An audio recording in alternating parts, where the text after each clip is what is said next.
Health wealth Andhra Pradesh లక్ష్యం. ఆరోగ్యంగా ఉంటేనే ఏదైనా సాధించగలం. పాఠశాలలో విద్యార్థులకు యోగాను అలవర్చాలి.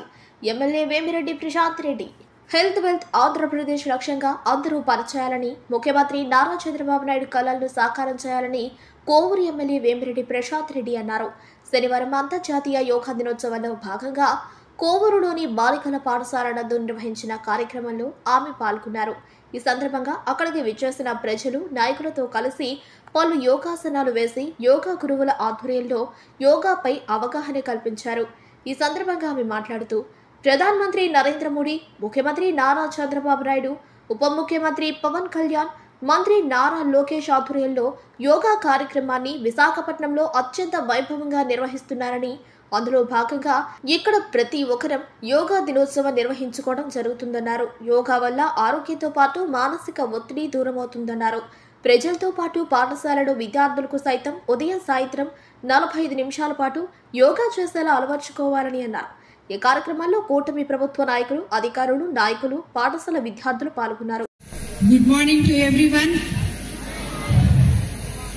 ఈరోజు మీకు అందరికీ తెలుసు కదా, మనం ఎందుకు ఇక్కడ అసెంబ్లీ అయ్యామో తెలుసా? 11th ఇంటర్నేషనల్ యోగా డే కోసం మనం ఇక్కడ అందరం అసెంబ్లీ అయ్యాం. మన పిఎం మోడీ గారి ఆధ్వర్యంలో, మన సీఎం చంద్రబాబు నాయుడు గారి నాయకత్వంలో, మన విద్యా మంత్రి, ఉప ముఖ్యమంత్రి నారా లోకేష్ బాబు గారి ఆధ్వర్యంలో, పవన్ కళ్యాణ్ గారి ఆధ్వర్యంలో ఎంతో గొప్పగా 11th యోగా ఇంటర్నేషనల్ డే మనం ఈరోజు జరుపుకుంటున్నాము. అందరూ అసెంబ్లీ విశాఖపట్నంలో ఎంతో గొప్పగా ఎక్కడా జరగనటువంటి విధంగా ఈరోజు మనం యోగా డే జరుపుకుంటున్నాం. మన సీఎం గారు ఏదైతే కలలు కంటున్నారో, హెల్తీ వెల్తీ హ్యాపీ ఆంధ్రప్రదేశ్ గా మనం ఎలా ముందుకు పయనిస్తున్నామో అందులో భాగస్వాములైన ఈ విద్యార్థులందరికీ కూడా, ఈ కార్యక్రమానికి ఇక్కడ అసెంబ్లీ అయిన నాయకులకి అందరికీ కూడా ధన్యవాదాలు తెలుపుకుంటున్నాను. మనము మీకందరికీ తెలుసు, నిత్యం మనం ఫస్ట్ హెల్తీగా ఉంటే దాని తర్వాత ఏదైనా సాధించవచ్చు. First healthiness is very important.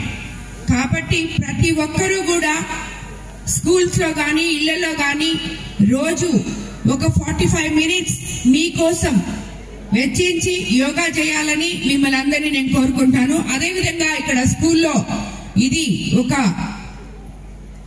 Girls hostel ఉంది కాబట్టి ఇక్కడ హాస్టల్లో కూడా ప్రతిరోజు వాళ్ళకి ఒక 1 అవర్ యోగాకి ఈవినింగ్ గాని మార్నింగ్ గాని పిల్లలకి వదిలేయాలని, నేర్పించాలని, దాంతో వాళ్ళు ఎంతో మానసిక ప్రశాంతత ఉంటుంది యోగా చేస్తే. దానివల్ల పిల్లలు ఎటువంటి ఒత్తిడి లేకుండా హ్యాపీగా చదువుకోగలరు. రాబోయే రోజుల్లో మనం ఏదైతే అనుకుంటున్నామో హెల్తీ వెల్తీ హ్యాపీ ఆంధ్రప్రదేశ్ ని భావి తరాల వాళ్ళకి అందించే విధంగా మన ముఖ్యమంత్రి గారు ఎంత సాధన చేస్తున్నారో అందులో వీళ్ళందరూ కూడా భాగస్వాములు. కాబట్టి స్కూల్లో టీచర్స్ అందరూ వీళ్ళకి, ఇంట్లో తల్లిదండ్రులు గాని ప్రతి ఒక్కరు కూడా పిల్లలకి యోగా నేర్పించాలి అని చెప్పి మిమ్మల్ని అందరినీ నేను కోరుకుంటున్నాను. అదేవిధంగా మీకు అందరికీ తెలుసు, రాబోయే రోజుల్లో మనము ఇంకా ఇటువంటి కార్యక్రమాలు ఏదైతే సమాజ శ్రేయస్సు కోసం, సమాజంలో ఒక ఉన్నత స్థాయిలో నిలబడడం కోసం ఏవైతే మనము చేయాలనుకుంటున్నామో అవన్నిటి దిశని ఉద్దేశించి మన ముఖ్యమంత్రి గారు మనల్ని నడిపిస్తున్నారు. కాబట్టి ఈ రోజు మనకి ఎంతో అత్యంత ముఖ్యమైన రోజు ఈ ఇంటర్నేషనల్ యోగా డే. అందరికీ ధన్యవాదాలు తెలుపుకుంటున్నాను.